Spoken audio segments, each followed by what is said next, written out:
but not thereafter. And there is no saving for minors, femmes cauves, insane, or absent persons. I presume this is an omission by mere oversight, and I recommend that it be supplied by an amendatory or supplemental act. Second inaugural address. Washington, D.C., March 4th, 1865. Fellow countrymen, at this second appearing to take the oath of the presidential office, there is less occasion for an extended address than was first. Then a statement, somewhat in detail, of a course to be pursued seemed fitting and proper. Now, at the expiration of 4 years, during which public declarations have been constantly called forth on every point and phase of the great contest which still absorbs the attention and engrosses the energies of the nation, little that is new could be presented. The progress of our arms, upon which all else chiefly depends, is as well known to the public as to myself, and it is, I trust, reasonably satisfactory and encouraging to all. With high hope for the future, no prediction in regard to it is ventured. On the occasion corresponding to this 4 years ago, all thoughts were anxiously directed to an impending civil war. All dreaded it. All sought to avert it. While the inaugural address was being delivered from this place, devoted altogether to saving the Union without war, insurgent agents were in the city seeking to destroy it without war, seeking to dissolve the Union and divide effects by negotiation.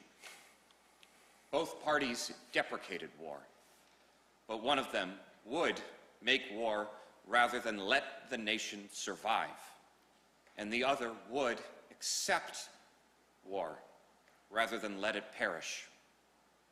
And the war came. 1/8 of the whole population were colored slaves, not distributed generally over the Union, but localized in the southern part of it. These slaves constituted a peculiar and powerful interest. All know that this interest was, somehow, the cause of the war, to strengthen, perpetuate, and extend this interest was the object for which the insurgents would rend the Union, even by war, while the government claimed no right to do more than to restrict the territorial enlargement of it. Neither party expected the war, the magnitude, or the duration which it has already attained. Neither anticipated that the cause of the conflict might cease with, or ever before, the conflict itself should cease. Each looked for an easier triumph, and a result less fundamental and astounding.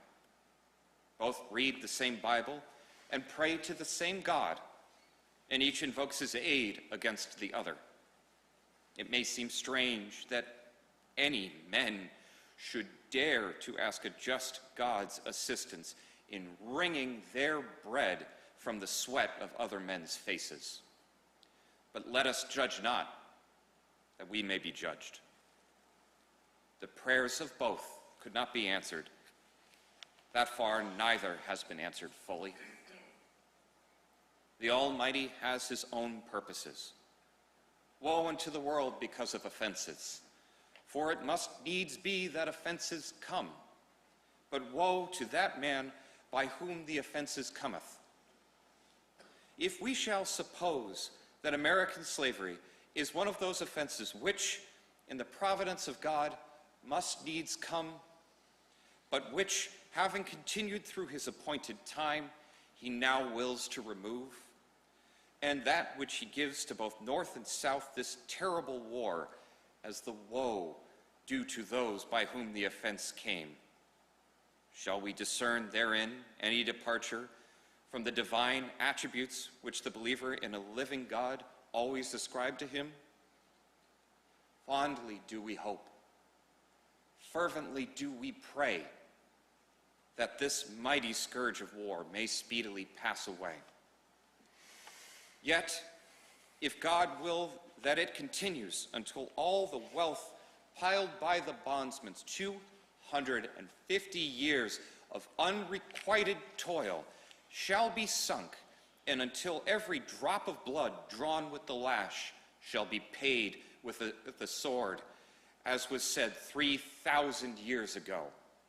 So still it must be said, the judgments of the Lord are true and righteous altogether, with malice towards none, with charity for all, with firmness in the right, as God gives us to see the right. Let us strive on to finish the work we are in, to bind up the nation's wounds, to care for him who shall have borne the battle, and for his widow and his orphans, to do all which may achieve and cherish a just and lasting peace among ourselves and with all nations.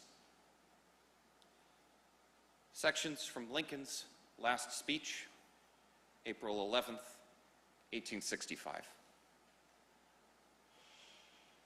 We meet this evening, not in sorrow, but in gladness of heart.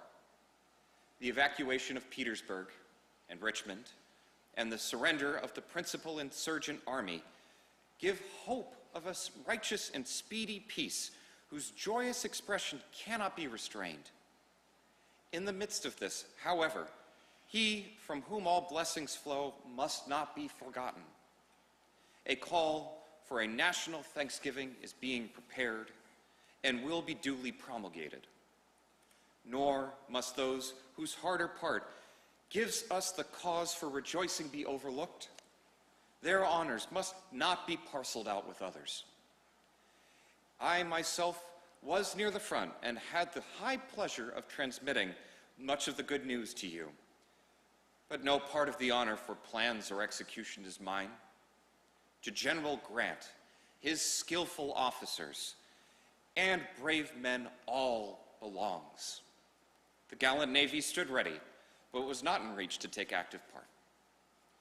As a general rule, I abstain from reading reports of attacks upon myself, wishing not to be provoked by that to which I cannot properly offer an answer. In spite of this precaution, however, it comes to my knowledge that I am much censured for supposed agency in setting up and seeking to sustain the new state of Louisiana. In this I have done just so much and no more than the public knows.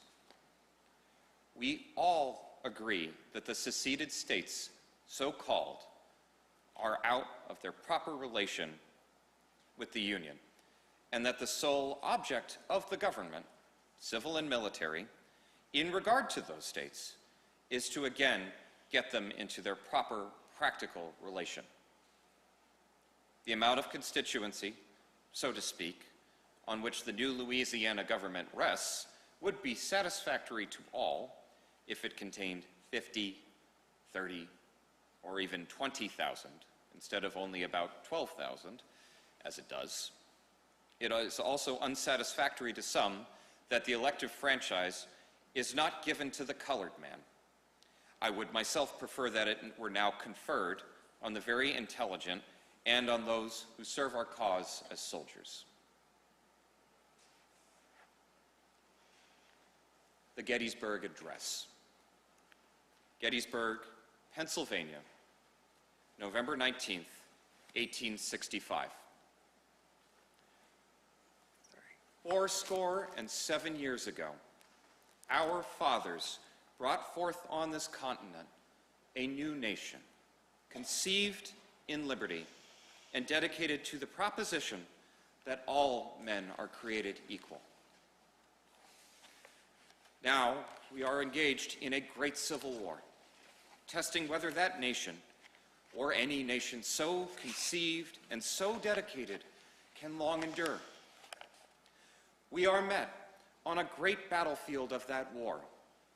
We have come to dedicate a portion of that field as a final resting place for those who here gave their lives that that nation might live. It is altogether fitting and proper that we do so. But in a larger sense, we cannot dedicate, we cannot consecrate, we cannot hallow this ground. The brave men, living and dead, who struggled here have consecrated it, far above our poor power to add or detract.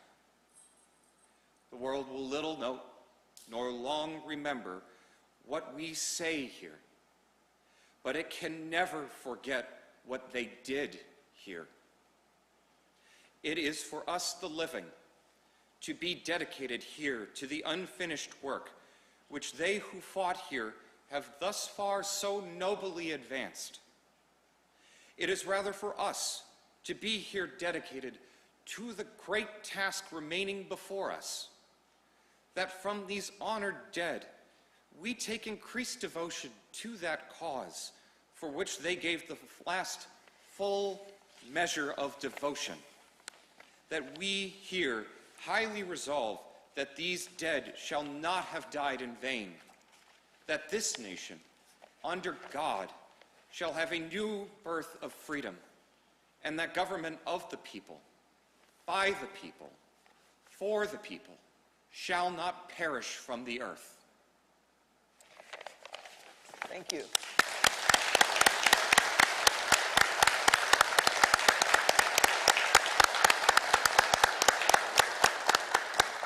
Thank you, Daniel Hubble. He did a great job and gave us a sense of our 16th president, Abraham Lincoln. Thank you very much. And I hope that you observed in terms of the reflections, in terms of the public remarks of Abraham Lincoln, they were sequenced as they were because Gettysburg Address, he was probably the president more than even Thomas Jefferson that made the Declaration of Independence, the principles of it, front and center for the United States more than even the Constitution. But secondly, it was when he made those remarks after Appomattox on the 11th of April from the White House that's when John Wilkes Booth and his co-conspirators said, no, we're not going to kidnap him. That's what they'd been thinking about. No, we're going to kill him. Because what did he say? That black men should have the right to vote. And that's when John Wilkes Booth said, that'll be his last speech. That's what he said. And it was. So we now are going to talk to those who are true Lincoln historians, who will give us even deeper insight into this regarding this 16th president who has become almost a semi-deity in American history.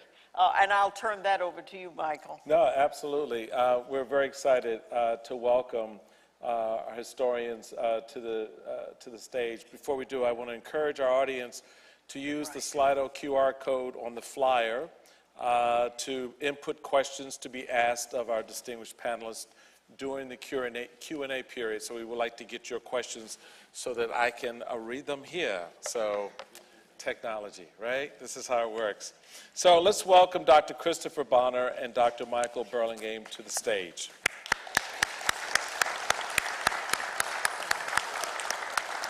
Dr. Christopher Bonner is an associate professor of history at the University of Maryland, College Park. He specializes in African American history and the 19th century United States. His book, Remaking the Republic, Black Politics and the Creation of American Citizenship, centers free blacks in the legal transformation of the United States during the mid-19th century. He also has provided commentary for Lincoln's Dilemma, a 4-part documentary series offering a fresh exploration of President Lincoln and the complex journey to end slavery. He received his BA from Howard University and PhD from Yale University. Dr. Burlingame holds the Chancellor Naomi Lynn Distinguished Chair at Lincoln Studies, University of Illinois, Springfield. He has written and edited 20 books on Lincoln. Among them, Abraham Lincoln, A Life, a 2,000-page award-winning biography. 2,000 pages? Okay. It's a good book. Be sure to buy it. You don't have to read it, but be sure to buy it, all right? 2,000 pages. Okay, most recent books include An American Marriage, The Untold Story of Abraham Lincoln and Mary Todd, and The Black Man's President, Abraham Lincoln, African Americans, and the Pursuit of Racial Equality. He is a graduate of Princeton and Johns Hopkins, all right, alumni there, of Johns Hopkins University. Welcome to you both. Thank you. Thank you.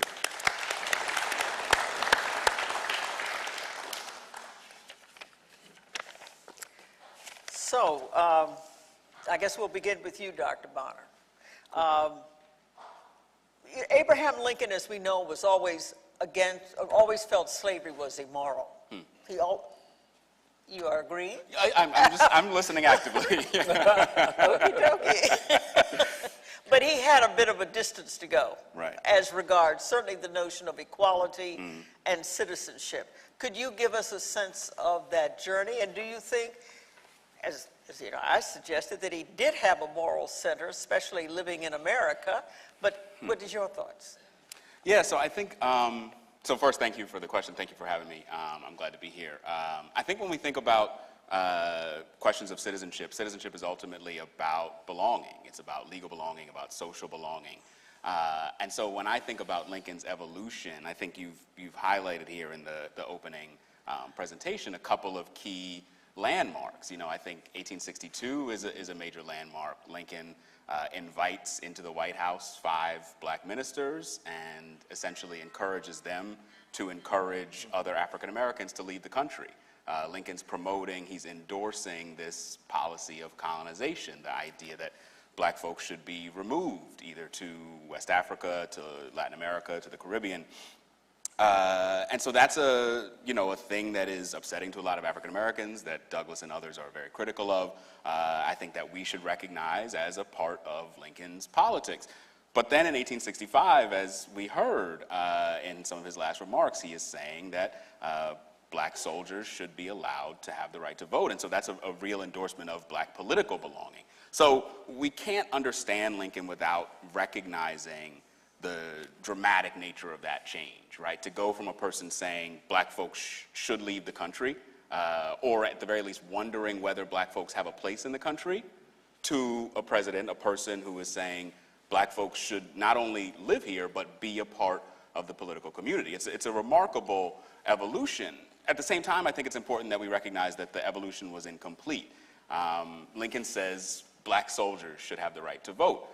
Thousands and thousands of white men for decades had been voting without having served in the military. And so I don't necessarily see it as an evolution to a point of embracing black equality. It's an evolution to a point of accepting black belonging on some sort of qualified terms. And really, you know, part of the tragedy of Lincoln's story is that his evolution remained incomplete because his life was cut short. So that's sort of how I'm thinking about that evolution. If I could, just to go back to the point of Lincoln's evolution on equality, you're saying he didn't quite get there, despite some of the outward signs of what he did, the Emancipation Proclamation, wanting African American men to vote. He still had sort of a box that he couldn't check. Yeah, well, I think it's important to draw a distinction between freedom and equality. Okay. Lincoln did incredible work. No one can dispute that Lincoln did incredible work to promote black freedom. But freedom was one part of a process of making racial justice, of making racial equality. Saying that all men should have the right to vote on the same terms. That would have been a call for equality, and that's something that's different from what Lincoln said.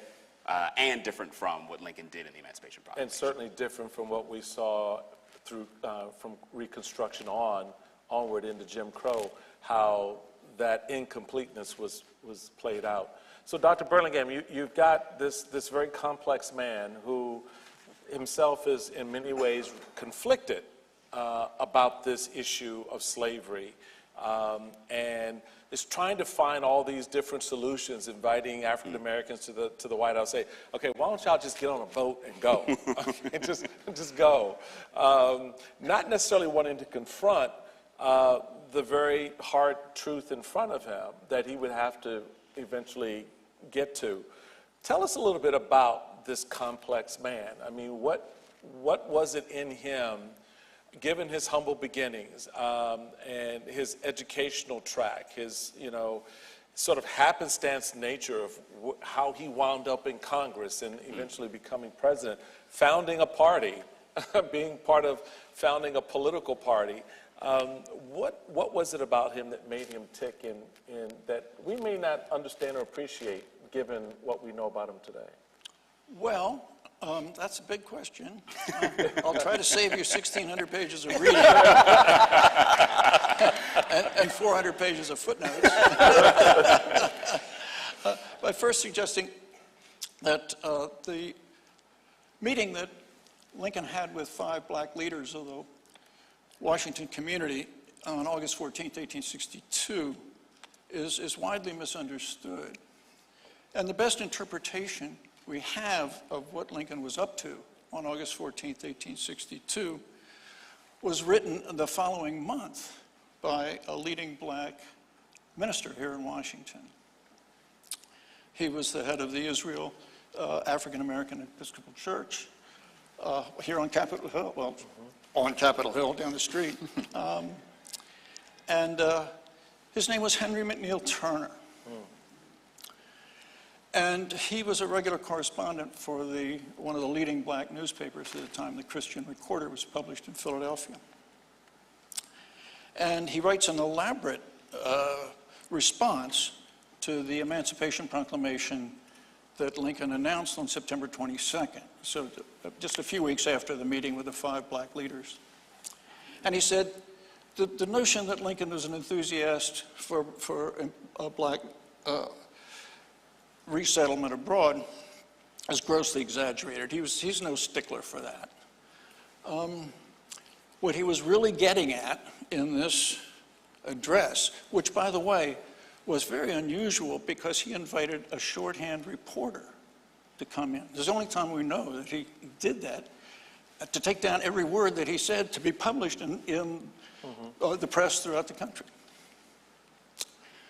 And so what Henry McNeil Turner says is what the president was trying to do was to convince white people who he knew were going to be very upset about the Emancipation Proclamation, which he was about to issue. So he had written the Emancipation Proclamation and told his cabinet in July that he was going to issue it.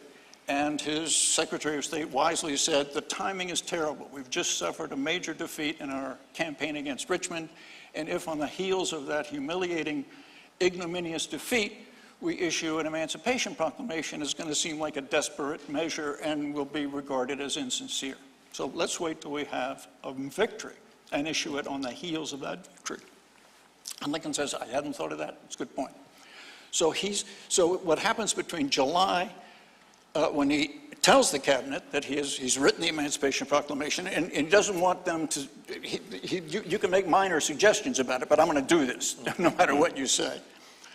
And September, Lincoln is thinking, what can I do to minimize the white backlash that I know is going to be generated by this Emancipation Proclamation, particularly in the border slave states of Delaware, Maryland, Kentucky, and Missouri, and in southern Illinois, southern Ohio, southern Indiana, southern Pennsylvania, which are filled with people who have many of whom came from the South and have no sympathy for the anti-slavery movement. So Lincoln has been told by any number of people in the border slave states, including some of his best friends, look, people down here are not going to accept emancipation unless you couple it with colonization. And so what he was doing was not really speaking to those 5 gentlemen. He was speaking to the nation, particularly to the border slave states and to the lower north. That my administration is serious about colonization. That you don't have to worry that there is going to be this great tsunami of free slaves coming swarming across the Mason-Dixon line and across the Ohio River. That we are going to, as a government, make it possible for black people to resettle abroad if they want to. This is strictly voluntary. And Lincoln also believed that there were a number of black people, like John Russwurm, the founder of the graduate of Bowdoin College and the founder of the first black newspaper, who said, I'm moving to Liberia. Forget about any chance black people are ever going to have in the United States to get anything like first-class citizenship. And what I think was on Lincoln's mind is that people who felt that way deserved some haven, some refuge where they could enjoy first-class citizenship. He didn't, and Henry McNeill Turner says he doesn't believe that large numbers of black people are going to leave the country, that he knows that. But he does believe that there should be a place where people can go if they are pessimistic about the prospects of enjoying first-class citizenship, and we owe it as a government to them to provide them with that kind of refuge. And so, and about citizenship, when Lincoln gives that speech on April 11th, 1865, which, as you quite rightly point out, and this is something that people don't fully appreciate. Yeah, that man that was sitting up there got killed not because he issued the Emancipation Proclamation or because he supported the 13th Amendment. He was murdered because he called for black voting rights. And John Wilkes Booth turns to his compatriots and says, that means N-word citizenship, by God, that's the last speech he's ever going to give, by God, I'm going to run him through. And 3 days later, he killed him. And therefore, I think it's appropriate for us in the 21st century to think of Lincoln as much of a martyr to black rights as Martin Luther King or Medgar Evers or Viola Liuzzo or James Reeb or Mickey Schwerner or James Chaney or all those people who got killed back in the 1960s as they championed the civil rights revolution of that time. Well, let me follow up, if I may. Sure.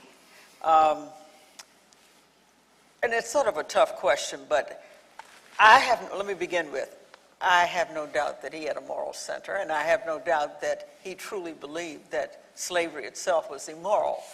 But we do live in America, and there is a racial caste system in America, and it's very tough, be you white or black, frankly, whatever you are, not to be impacted by it. So how does this man, who was born into such abject poverty, not that poverty does it in and of itself, he had limited access to books, you know, he manages to evolve to this human being that could transcend this, who could have a vision with such muscle to it.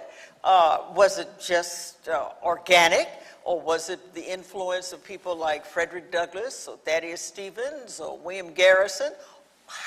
What were the influences that got him to that? Well, I think when Lincoln says in the Hodges letter, if slavery is not wrong, nothing is wrong. I cannot remember when I did not so think and feel. The evidence is there that that's the case. When he's a young legislator, he sticks his neck out when almost every legislator in the Illinois General Assembly said, we're going to condemn the abolitionist movement. 94 of them said that we condemn the abolitionist movement, and 6 of them, including Lincoln, said, no, we disagree. And then 2 of those guys, including Lincoln, go a step further and say, we believe that slavery is based on injustice and bad policy. And for somebody in Springfield, Illinois, who was ambitious politically to stick his neck out that way, whoa. And then Lincoln says in 1860, my position on slavery was enunciated in 1837, and I've felt that way ever since. So I think he hated and loathed and despised slavery from early on. And my interpretation of that is partly he had an extremely sensitive conscience. And it's hard to say why some people have a very sensitive conscience and some people don't have any. Right. Now, so when Lincoln was growing up, for example, on the frontier, it was considered great sport among the young boys to torture animals, to take a turtle and break its shell and put a hot coal on its back, or to throw a snake into the fire and watch it wiggle. And Lincoln condemned that and scolded his playmates. And where does that come from? And I think anybody who had that kind of moral sensibility would find the enslavement of people to be outrageous. And a second reason why I think Lincoln hated and loathed and despised slavery from very early on is because his father treated him like a slave. It's one of the interesting things about Lincoln's anti-slavery pronouncements is he doesn't emphasize many of the issues that other anti-slavery leaders did. He doesn't talk about the breakup of slave families. He doesn't talk about the physical brutality of slavery. He doesn't talk about the slaveholders' suppression of civil liberties. He doesn't talk about the creation of a quasi-aristocratic social order in the South based on slavery. Instead, as in the second inaugural, he says it's an outrage that the slaveholders have rewritten the word of God Almighty himself, who said, in the sweat of thy brow shalt thou eat thy bread, to read, in the sweat of somebody else's brow shalt thou eat thy bread. And so his sense of justice was offended by that, partly because his father would keep yanking him out of school and renting him out to neighbors. And every penny that Lincoln made doing backbreaking farm labor that he was rented out was turned over to his father, because the rule of custom and law in those days was not that parents didn't own children, they couldn't sell them, but the labor, any potential earning capacity that a child had, and any money that was made had to be turned over to the father. And Lincoln's father was pretty insistent on that. Now, I believe that it was one of the reasons that he identified with his slaves, and he identified his father with the slaveholders. Now, a lot of my friends, I am something of a psychohistorian. That's one word, by the way. There are psychohistorians, 2 words, but I fancy that I do not belong to that category. What can I tell you? And so I think most historians are from Missouri. They say, show me, what's your evidence? And the problem is with something like that, when you argue about unconscious motivation, it's very hard to prove it with a kind of documentation that historians like Dear Diary. Today I decided to denounce slavery because my father treated me like a slave. You've done a lot of research on Lincoln, and so you are at liberty to have an intuitive sense of it. But let me ask Dr. Bonner this, if I may, as well. Sure. You know, when we talk about Abraham Lincoln, especially here in Washington, D.C., we often give a lot of credit to our great sage from Cedar Hill, Frederick Douglass. But there were also other thought leaders here who had an influence. Do you think they are inappropriately overlooked in terms of their impact on Lincoln? Yeah, you know, I think that there's a way in which any sort of approach to trying to make sense of a major change or a major choice that a person makes that people might be drawn to one figure or one sort of impetus, right? Frederick Douglass changed Abraham Lincoln, right? And you know, Michael's written about the ways that Lincoln was talking with other black folks.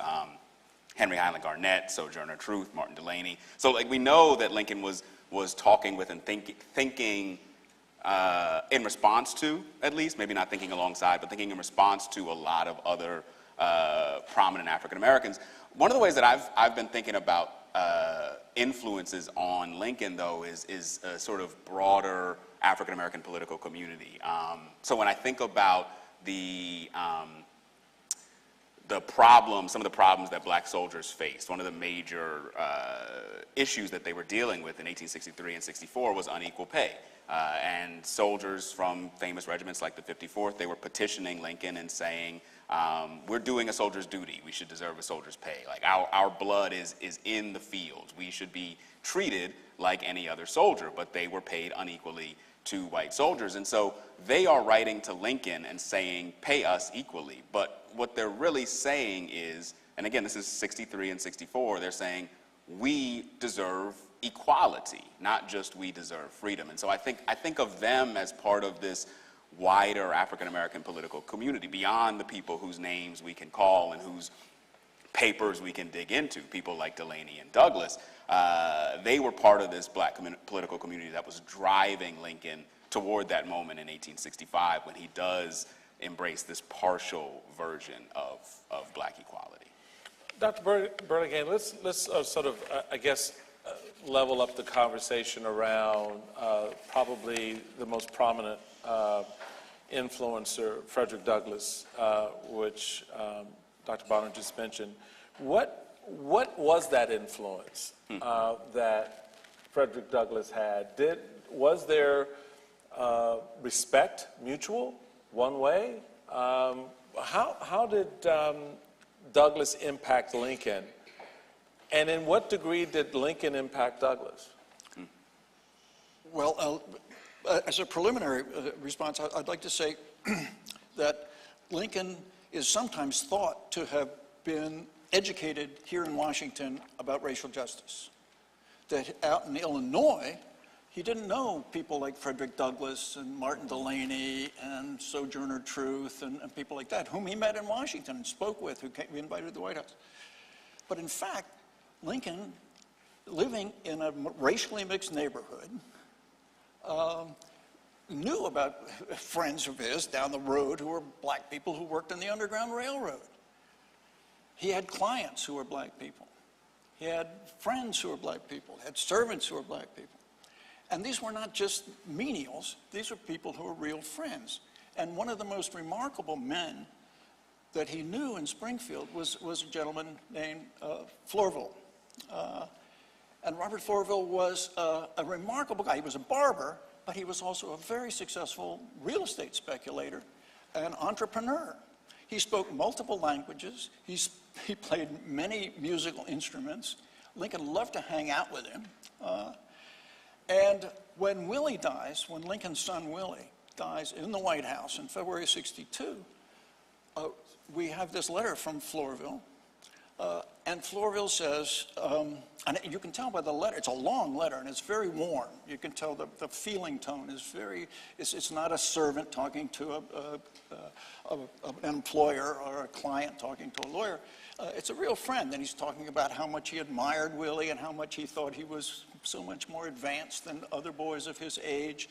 And then he talks about it, Lincoln's dog, your dog is being taken well care of, and your house too, because the people who rented it don't have children to ruin it. And so I think Lincoln comes, the old notion was, and this Benjamin Quarles, great black historian, made this argument that Lincoln didn't really know any black people out in Springfield. There were any account that he never would come to regard black people as particularly competent or self-assertive or all that. And he knew people who were in the Underground Railroad, people who were insisting that black people have schools. These were guys that he would meet. And he lived in this racially integrated neighborhood. And when he walked to his office, he would pass by black people. And all of those that we know about that interacted with him had said he was an instinctive racial egalitarian. He just didn't have a racist bone in his body. So, go ahead. But I want to get to how did the Frederick Douglass piece, though. Okay. So what was that relationship, and how did they influence each other's thinking about this issue as well as others? Well, Frederick Douglass offered an explanation. He said that he thought that Lincoln was the only white man that he knew who didn't make him feel self-conscious about his race. And that one of the reasons that he had that kind of instinctive egalitarian sentiment, particularly in relationship to Douglass, is that they both started from the bottom. That Lincoln grew up, everybody on the frontier lived in what we would consider today poverty. The Lincoln family lived in poverty by the standards of the frontier. And that he raised himself so high through his hard work, his commitment to reading and hard work that he identified, that they both rose up from the bottom rung to the top, and they respected one another. And so I think Frederick Douglass clearly intensified Lincoln's instinctive racial egalitarianism. And then about Frederick Douglass's attitude toward Lincoln, and you alluded to the controversy about the Emancipation Memorial over on Capitol Hill, the 1876, when Frederick Douglass gave a speech in which he said Abraham Lincoln was preeminently the white man's president, and we black people were only his stepchildren. Well, imagine my surprise when I'm doing my Lincoln research at the Library of Congress, this was many years ago. I'm going through the Frederick Douglass papers. And in his handwriting, I see this speech, June 1st, 1865. It says, Abraham Lincoln was emphatically the black man's president. I said, good Lord. And this was an important speech. It was given as a eulogy to Lincoln on June 1st, 1865 in Cooper Union, arguably the most prominent space in the country to give a public address. And it was covered by the New York press. And that phrase, emphatically the black man's president, shows up in the New York press. And so I thought, my goodness, how could I have missed this speech of Frederick Douglass's? Because Yale Press had published 5 or 6 volumes of very fat volumes. My volumes are magisterial. Those are fat. Right? I said, I couldn't believe it. I missed it. So I went to the 1865, June 1st, and it wasn't there. And so I wrote to the people at Yale, no offense, and said, Nothing to do with that. and said, how was it that you didn't include this remarkable speech? No response. I called and left a voicemail message. No response. Well, those of us who went to Princeton aren't surprised that Yale would conduct itself in this fashion. I go, well, what can I tell you? And so the question is, why would Frederick Douglass in 1865 say Lincoln was emphatically the black man's president, and then 11 years later say he was the white man's president? And I think the answer is this, that in 1876, when he spoke at the dedication of the Emancipation Memorial, he had a big black audience, so lots of black, because that statue was created by money that blacks had contributed, solely by money that blacks had contributed.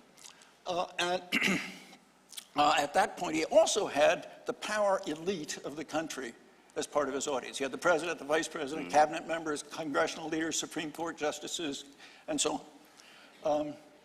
And so what he was doing on that occasion, it seems to me, what he was doing was saying, do not let Reconstruction go down the drain.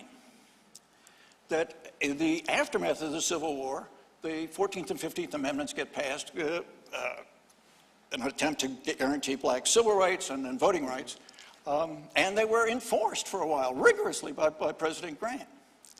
But then by the mid-1870s, by 1876, public interest seemed to be waning in racial justice. But a real depression had begun in 1873, and that public opinion in the North seemed to be absorbed with matters of restoration of prosperity and financial issues and greenback issues and the like. And Frederick Douglass was saying, I think this is the subtext of his speech, and my interpretation is, you guys don't let Reconstruction go down the drain.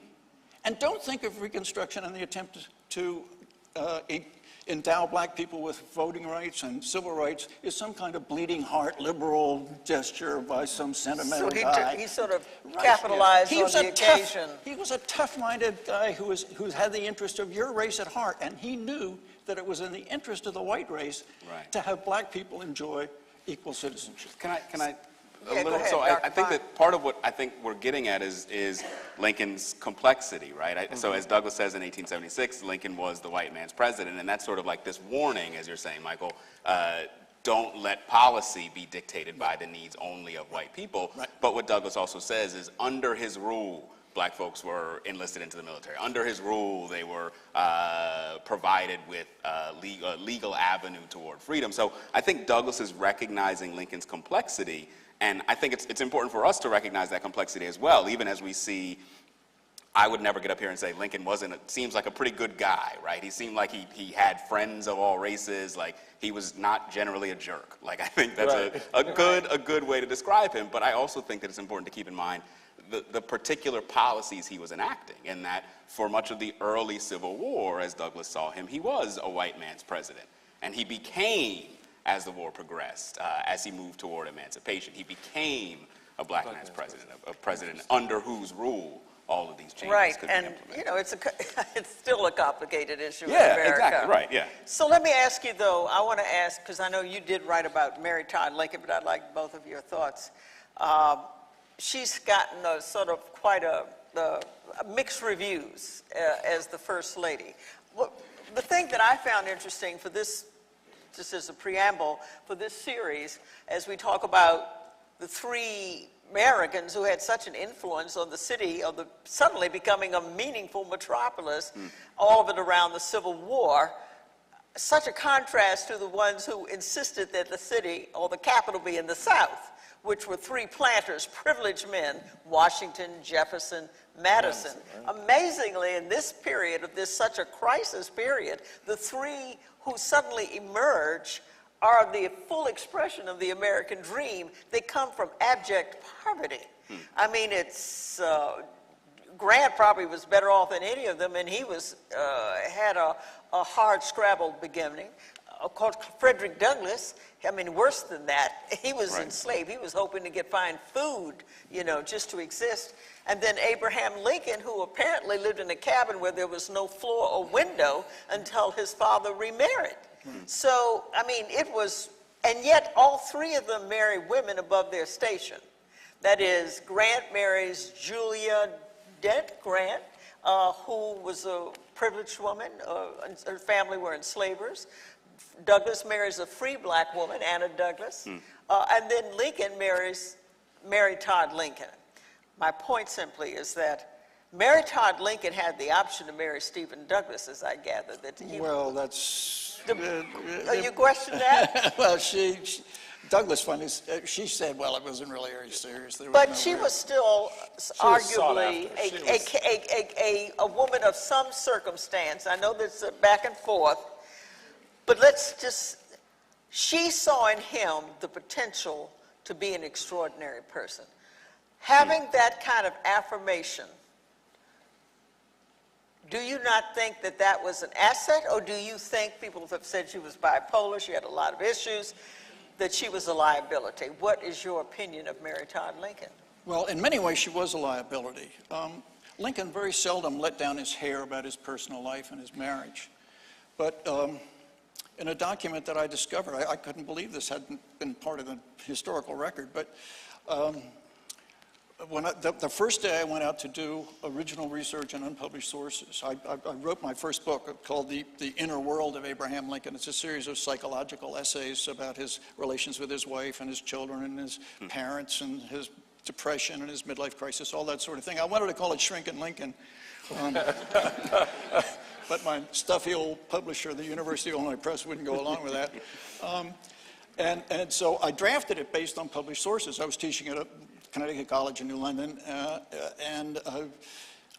so I said, all right, I know that I've got the published literature, I've got pretty well under control. Now it's time to go out and do some manuscript research. And I go to Brown, and the first day I'm at Brown, which if you can't be here in Washington doing research or in Springfield on Lincoln, Providence is still the best place to go, to Brown University. Because John Hay was Lincoln's assistant personal secretary, and all kinds of materials that he generated. Anyway, it's a good place to do it. So I go, and the first day I'm there, I discover this essay, this reminiscence by one of Lincoln's closest friends, Orville Browning, who was a lawyer and a Whig activist and a Republican activist in Illinois, and who knew Lincoln very well. And when Lincoln's son dies, he asked Browning to go and take care of the funeral arrangements.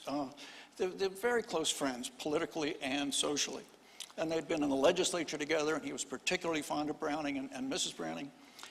And Browning writes and tells Nicolay, Lincoln's principal White House secretary, that Lincoln told me several times in the White House that he was terrified that his wife would do something to humiliate him publicly. And I thought, well, where's this evidence been? And I asked the people at Brown, and they said, well, we've cataloged it, we made it available, but nobody's seen it. And I published those interviews. The fact is, she did humiliate him, because she wanted people appointed to office, like commissioner of public buildings in Washington. It was a very important position for the city of Washington, the commissioner of public buildings in those days, who was a scoundrel, who said, you know, I'll give you a diamond bracelet or a necklace if you'll get me that job. And you think, what? So there are all kinds of episodes like that where she engages in promoting rascals to positions in the federal bureaucracy. But do you think he would have seen that he had the capacity to go after the presidency on his own? Do you think that she was irrelevant to that pursuit? No, I think he was ambitious to begin with. Yes. She didn't create his ambition. I didn't say she did. Right, and I didn't mean to imply it. But what I will say is that she turbocharged it. Yeah. And he might have been happy to be a senator or something, but to be president, she really wanted to be first lady, and so she would. And Lincoln's favorite play was Macbeth, and the main reason because of fatalism. And Lincoln was a great fatalist, and there's no better literary representation of fatalism than Macbeth. But also, secondarily, it's a play about a husband and wife, a loveless marriage in which the wife is more ambitious than the husband. And so I think that resonated with him. And Bonner, Dr. Bonner, what do you think of Mary Todd? So, frankly, I can't speak to Mary Todd and the relationship, but I can maybe, as a preview to the Douglas event, right? I think in a very literal way, we would not have a Frederick Douglass as we know him without Anna Murray Douglass. And this is, Anna Murray saved the money to buy a train ticket for for Frederick to escape from Baltimore. She borrowed clothing and freedom papers for Douglass to use as a ruse on his train trip. And then beyond that, once they made it to the north into freedom, Anna Douglass at that point stayed home with their 4 children and raised them while Douglass was taking the train back and forth across the north to become a famous abolitionist and to travel to the UK to enact that sort of anti-slavery political life. So I think it's critical to think about the various material ways in which a woman like Anna made Frederick Douglass. And if I could add a footnote to my earlier observation about the role that Mrs. Lincoln played in Lincoln's life, I think she helped not only to turbocharge his ambition, that's important, but she also contributed to his political career by making his home life so miserable. And this is what his friends said, that he was the only lawyer. All the lawyers in Springfield couldn't make enough money just practicing law in Springfield in those days. So every spring and every fall, they would go out on the circuit. And they would go from one county seat to the next, and practice for a day or two, and then maybe a week or two, and it varied. But all the attorneys would go out, but none of them would go on the whole circuit, except Lincoln and one other. That is to say, at every single. And he was the only one who didn't go home on weekends. And they all knew and then said that his home life was so disagreeable, that she was gave him such a hard time. She struck him, she attacked him physically, she ridiculed him in front of other people, and she chased him out of the house with a knife, chased him out of the house, throwing things at him. And then we have testimony from neighbors, because in those days, you didn't have air conditioning, like you had the windows open and the houses were close together, so you sort of knew what was going on next door and down the block. And so it was assumed and as a result, he did a lot of what we would call networking. That is, when he was out on the circuit, it wasn't just practicing law, but it was also politicking and chatting with people and getting to know the jurors and the judges and all that. And also, one of the things that made Lincoln such a successful president was his remarkable ability to take nothing personally, to not get upset by insults, by Charles Sumner, Horace Greeley, George McClellan. When you think of the very difficult people that Lincoln had to deal with and how he kept his temper. And one of my favorite Lincoln documents is a letter he wrote to a young captain who was squabbling with his superior officer. And Lincoln said, the advice of a father to a son, then quoting Polonius and Hamlet, saying, beware of entrance to a quarrel, but being in, bear it that the opposed may beware of thee. And Lincoln said, that's great advice, except it's not the best. Quarrel not at all. No man determined to make the most of himself can spare time for personal contention. Still less can he afford to take all the consequences, including the vitiating of his temper and the loss of self-control. Yield greater things to which you can show no more than an equal claim, and lesser things, though clearly your own. Well, and then he says, that's enough. I was going to say, would modern-day Republican presidents understand that principle? So Dr. Bonner, I want to, in that context of the modern-day party, the modern day political climate, you look at someone like Lincoln and everything that he had to deal with, keeping in mind that, you know, the Republican Party, when he assumes the presidency, is 6 years old. The country is entering into conflict, but then there are all these other things that are going on as well. You still have to run the country despite the war. You still have entanglements and engagements abroad. What lessons should we learn from Lincoln today? I don't know, I'm stuck on this idea of like quarrel not at all. It's like maybe that's nice advice, but there's no way that Lincoln as president didn't quarrel, right? Like so much of his job is arguing in pursuit of the things that he wanted, But it's right? not impugning people's motives or their character or the like. And so I think He didn't to personalize it. disagree is okay, but the quarrel It wasn't all about him. engage in ad hominem attacks. Well, yeah. So this is something that I would think we should take. So I think of like arguing as an important aspect of what Lincoln did. He argued eventually for emancipation. He argued for black enlistment. He argued for rights for black soldiers. What I think is really fascinating about Lincoln, I think it's easy to be drawn to him as a leader, as like this is what a president should be like, or this is what a leader should be like.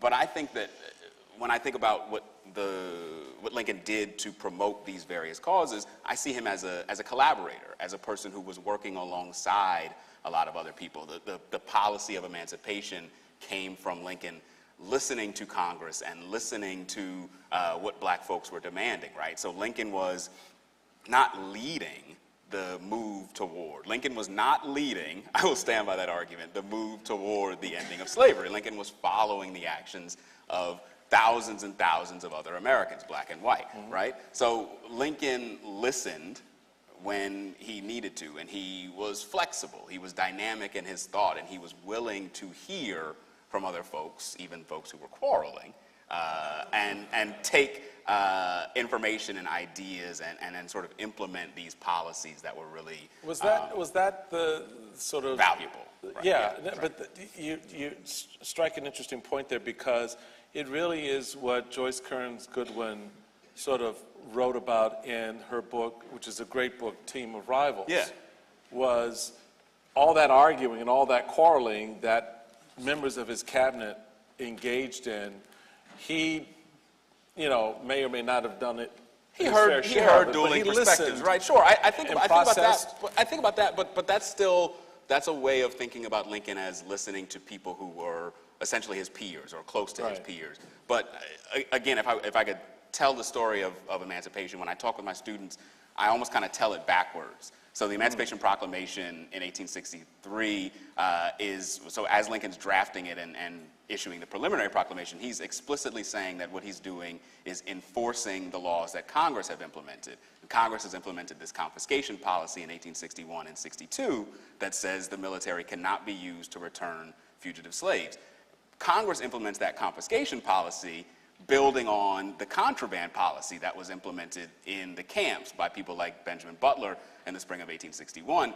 And Butler is doing that because black folks are running to the military camps and banging on the doors and saying, let me in, I can help, and keep me out of the hands of my owner. So all of that action, starting with those dozens and then hundreds and then thousands of slaves running to the camps, those are the voices that Lincoln is hearing and engaging with when he implements the emancipation policy. So that's what, like, he's listening far beyond. He's hearing people far beyond Seward and others in the cabinet. So I think that that's invaluable. Right? Yeah. Well, I mean, if I could follow up on that, I hear what you're saying, and obviously you're a real scholar in it. I'm certainly not going to disagree. And, you know, so much of my life has been in politics. And what I know is that those who survive it know that they have to build a constituency if they're going to do something. as they say, a leader without a following is just a man out taking a walk. You know? And and so what he seems to be is the ultimate pragmatist who at least has some moral center. I hear what you're saying. If it hadn't been for all of these individuals pushing and prodding, he never would have gotten there. So back to the question that Michael Steele is asking, though, and I ask both of you, what can we learn from Lincoln, and how would you rank him in the pantheon of presidents? I don't want to touch the question of ranking. That's just not how I think about history. I suspect 2,000 pages would mean he's number one. But I think that we should learn from Lincoln that people in power should listen, and that good things happen when people in power listen to those who have less of it.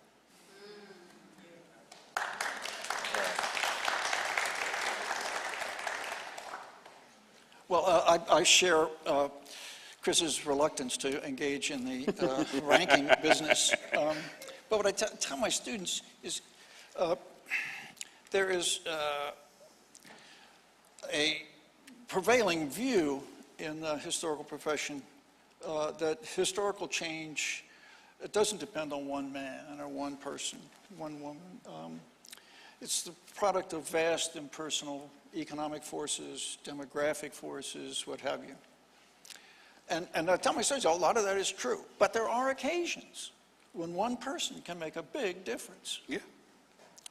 And I think in the history of this country, the two people who are most apt to be described that way, and justifiably described that way, are George Washington and Abraham Lincoln.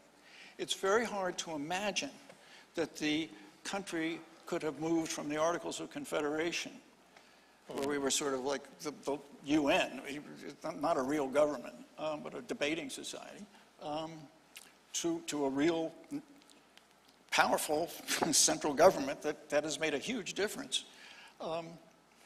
And that the willingness of the American people at the polls, voting in each state, do we approve this Constitution or not?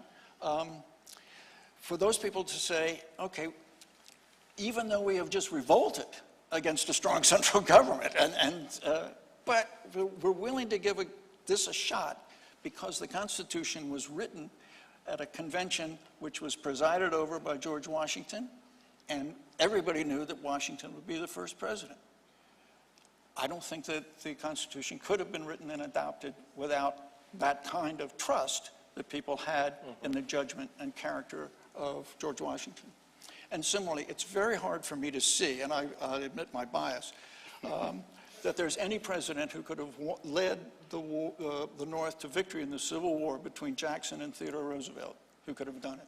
When you think of all the other Martin Van Buren's and the Benjamin Harrisons and the like, it's hard to imagine.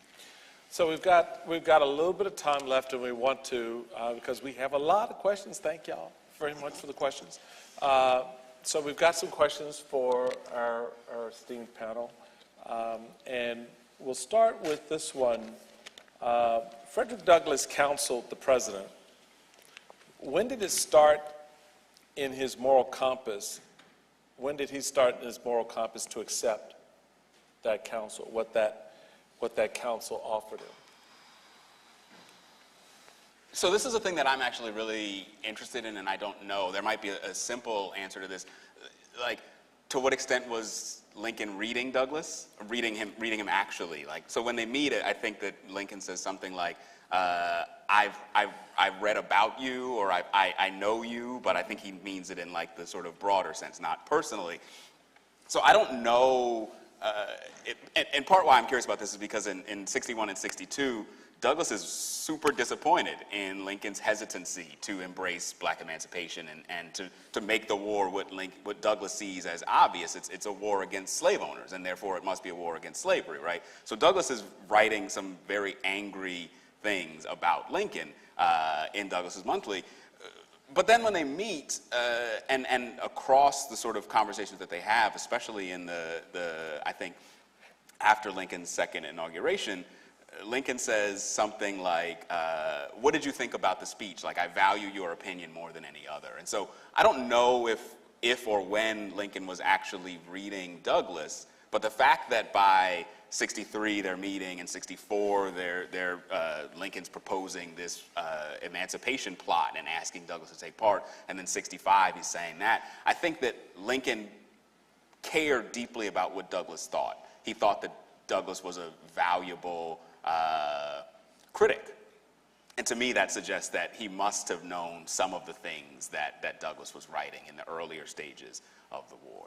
And then Douglas, likewise, over that period, began to see Lincoln differently than he did in 61 and 62.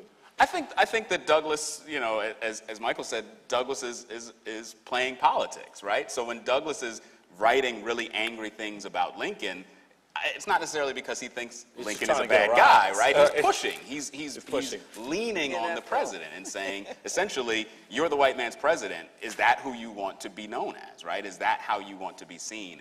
And trying to sort of make that, use rhetoric to his advantage in that way. So Michael, to that point, some historians, question here, or writers have researched President Lincoln, have claimed that he didn't willingly end slavery, but in fact, that was never his plan. He hated and loathed and despised slavery from the time he was young. If he had done what he wanted to do, he would have issued the Emancipation Proclamation on March 4th, 1861. But he couldn't. As he says in the Hodges letter, I didn't think that the office of the presidency endowed me to take measures which were simply in accordance with my own values and moral concerns. I was limited by the Constitution. And so one of the things apropos of that I would like to emphasize, apropos of your observation, Chris, about Lincoln saying black soldiers should have the vote. That's not what he said. He said that those who served in the military and those who were very intelligent, by which we should, which I'm sure That's a lot of fire, which he meant literate. Yeah. And he knew plenty of literate black people. And particularly two gentlemen from New Orleans who come and say, we have a petition of 1,000 people who are taxpayers in New Orleans who would like to have the vote. And Lincoln then endorses black voting rights for these literate as well as the. And when Frederick Douglass heard that speech on April 11th, 1865, he was very disappointed that it only applied to veterans of the army, of the military, and to the very intelligent. He said, I and my fellow abolitionists were disappointed by the limited scope, but we should have recognized that that was a very significant speech because Abraham Lincoln learned his statesmanship in the school of rail splitting. And to split a rail, you take a wedge, and you put the thin edge of the wedge in, and then you drive home the thick edge of the wedge. And we should have known that once he publicly called for black voting rights, he was inserting the thin edge of the wedge. And you could count on him to drive home the thick edge of the wedge. And so the assassination, of course, aborts that. And that's one of the great tragedies of our time. There are two questions that really kind of dovetail each other. So the first one is with respect to why were some areas in Virginia and Louisiana excluded from the Emancipation Proclamation? And why did President Lincoln not make certain that everyone, including the blacks in Texas, know they were free in a timely manner? So the last question, I think in a lot of ways this is about the reach, the movement of U.S. soldiers, right? The idea is that places that are actively in rebellion are places where emancipation is going to happen, and places that are have been retaken by the U.S. military. In theory, those places are not actively in rebellion. So that's part of the limitation. But I think that the point about Texas emancipation, which is speaking to the problem of Juneteenth, the late notice of emancipation in that part of the country, that's a product of the limited reach of the military. And really, it's a product of, it's a reflection of, I think, a key limitation of the Emancipation Proclamation. Lincoln says slaves in Alabama are free. But he's not in charge in Alabama, right? And so what Lincoln is doing is, again, really radically transformative. He's opening a door to emancipation, But what's necessary is for black folks to find that door and find out how to walk through it, right? And so I think it's the limitation here is a limitation of the reach of the president, the reach of the military in the midst of the war. But the reason that he exempted those parishes in Louisiana and those counties and cities in Virginia is that the only justification for the Emancipation Proclamation that was legal and constitutional was to subdue the rebellion. And you can't take the slaves from these people who've been subdued. Right. There's no rebellion. You're right. Yeah. You're not undermining their ability to continue the war. Yeah. And it's sorry, Sure. I'm just thinking it's one of the things I noticed in the documents y'all chose, and I don't know if that was intentional or not, is a lot of Lincoln's language is very dry. It's like so deeply legal because he's being very technical, right? Like the only, I don't know, this might be an overstatement. The only thing that stands out to me as beautiful about the Emancipation Proclamation is that thenceforward and forever free, right? Everything else is a lawyer, right? Yeah, and so it's written by a lawyer, and I think that's both of those things are important in terms of who he was, right? He was very specific and particular and technical, but he also had these he could have brilliance in terms of the beauty of his writing. How different do you believe the Reconstruction era would have been under Lincoln instead of Andrew Jackson? Andrew Johnson. Andrew Johnson, excuse me. There's a big difference. Well, it's another one of these questions that I think is tough for me because it's necessarily speculative, right? I think that the point that I made, the point that you made, Michael, that you said that Douglas has made, that Lincoln would split the rail, right? We can see that Lincoln was evolving, and even that he was evolving quickly as circumstances progressed. And so we can think and we can hope that Lincoln would have pushed for policies that were for the time radical in terms of creating racial equality. At the same time, if back to the last thing I said about the sort of limits of the reach of the executive, the reach of the military, the policies of Reconstruction as they existed were radical, right? The 14th Amendment, the 15th Amendment, these were incredibly radical. But by 1880, Douglas is able to say that these amendments are a dead letter in most of the South because the reach of the government was not there to make real the legal equality that had been created in the Constitution. And so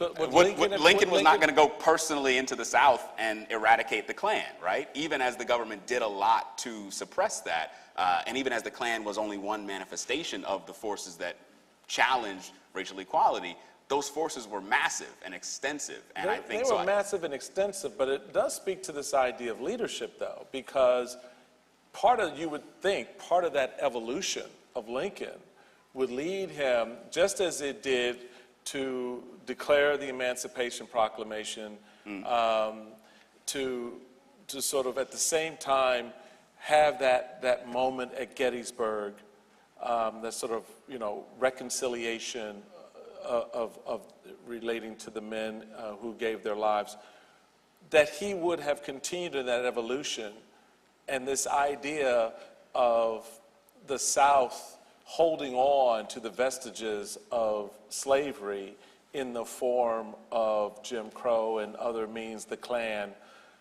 You think he would have just let that happen?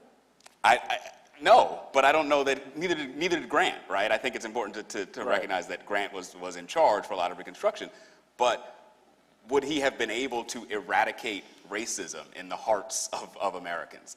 No, I don't. Right. Well, that's a fair point because we're still working that issue out. So this was an interesting question. What opposition, external or within himself, did Lincoln face in the final months before issuing the Emancipation Proclamation in January of '63? Well, the principal concern he had was what I alluded to earlier, that you don't want to issue an Emancipation Proclamation which will be regarded as insincere and a desperate practical measure. Now, he emphasizes that it is a practical measure only because he feared, and this is one of the reasons that the Emancipation Proclamation is here in my tie, with a little lunch I see. And the reason he did that was because he feared that, that the emancipation of slaves would be challenged in the courts. And let's remember, the Supreme Court was then still presided over by Roger Taney, the author of the Dred Scott decision. And so he wanted to make it constitutionally bulletproof. And that's why he bends over backwards. And a lot of people criticized him, because here's this guy who has remarkable ability to generate soaring rhetoric and appeal to the deepest and most positive feelings of liberalism and generosity and progress. And he has these cramped documents with all this, and you think, but then he in the second message to Congress in December of 1862, he talks about how it's some magnificent language about the meaning of Reconstruction, of emancipation, and speaks in very glowing moral terms, very soaring moral terms. So he felt that way, but the legal documents were phrased in ways that he hoped would be bulletproof if emancipation were to be challenged in the courts. Yeah, when I was lieutenant governor, outside my office window on the state capitol grounds was this statue of Justice Taney. Looked at the top of his head every day. Wow. So much fun. Two for here. John Brown is my favorite white man in history. That's not me. This is the person saying this, Maceo. What was Lincoln's reaction to John Brown's raid, and how much had he known of John Brown pre-raid? And companion question, can you compare Lincoln's views on race to those of someone like John Brown? Well, no, there's a lot there. Maybe I'll try to tackle a couple of pieces of this. I think Brown was relatively well known after his actions in Kansas as a sort of leading villain of that space, a known attacker and murderer, I guess, of a number of pro-slavery settlers in what came to be called Bleeding Kansas. And I can't think of anything specific to quote. I suspect Michael might be able to, but I suspect that Lincoln, like the vast majority of other white Northerners, was outraged and concerned about what Brown had done. And you know, part of how we can think about this is that even Frederick Douglass was concerned, I wouldn't say outraged, but concerned about what Brown had done, in part because Douglass was technically a co-conspirator, given that he knew some of the details of what Brown was planning. The reason, I'm gonna try to be brief. The reason the question about racial views is so complicated is because Brown, as far as we know, was really deeply invested in black freedom and embraced black people as a part of his political projects. But I almost don't know, I don't know how much Brown really thought of anyone as his equal.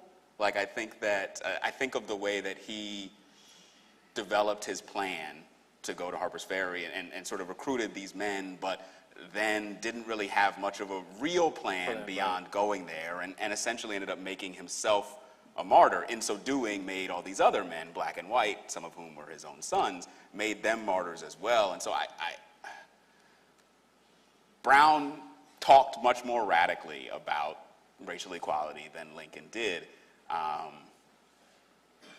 don't know how much that actually did for the people around him. I guess so. That's part of the tension there for me. Well, Lincoln said, apropos of Brown, as many Republicans did, we applaud his anti-slavery views, we deplore his tactics. And let's remember, his tactics were to take broadswords and slaughter, chop up people in cold blood, because they were supposedly supporting slavery. And not people who had actually participated necessarily in any of the actions against the town of Lawrence, but we don't want to get into the weeds there. So, but anyway, but Lincoln, it's the argument that I've made in my book, the Black Man's President, which is taken from Douglas's 1865 speech, June 1st, is that Lincoln was instinctively racially egalitarian. And when he makes that statement that is so widely quoted, that we heard today at the Charleston debate against Stephen A. Douglas in 1858, that's paying lip service to the voters who were being appealed to in the most demagogic, outrageous fashion by Stephen A. Douglas. Stephen A. Douglas was saying this country was made by white men, for white men, the government, and black people don't have any right to have it. No social, legal, political rights, forget it. And Lincoln, and Douglas launches his campaign on July 9th, 1858 in Chicago. Lincoln happens to be in town, law case, so he then gives a speech on July 10th. And he attacks Douglas for this racial demagoguery. And he said at the close of his speech, this was a really important speech, he says, let us stop all this quibbling about this man and this race and that race being inferior and must be placed in an inferior position. Let us discard all these things and unite as one nation, once again declaring that all men are created equal. And Douglas goes right after him and hammers him and hammers him and hammers him, and it was working.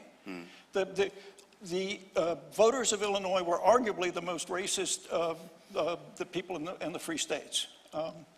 And so Lincoln was faced with this dilemma. If I don't respond to Douglas's taunts, that guarantees his victory.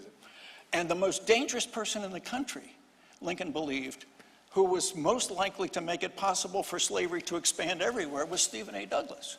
So he felt that he had to defeat Douglas, not just for his own vanity and his own political ambition, but Douglas was a really dangerous guy, and that he was trying to convince the public that there was no moral dimension to slavery, and that if he won the election, and he did so by anesthetizing the public about the morality of slavery, then the Supreme Court would then take a hint and say slavery is legal everywhere, and it's going to be legal in New York and Maine and everywhere.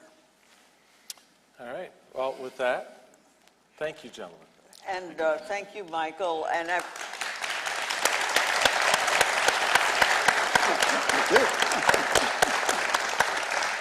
hope our DC audience has enjoyed this or found it useful and purposeful as we really drill down on the fact that the DC story is the American story.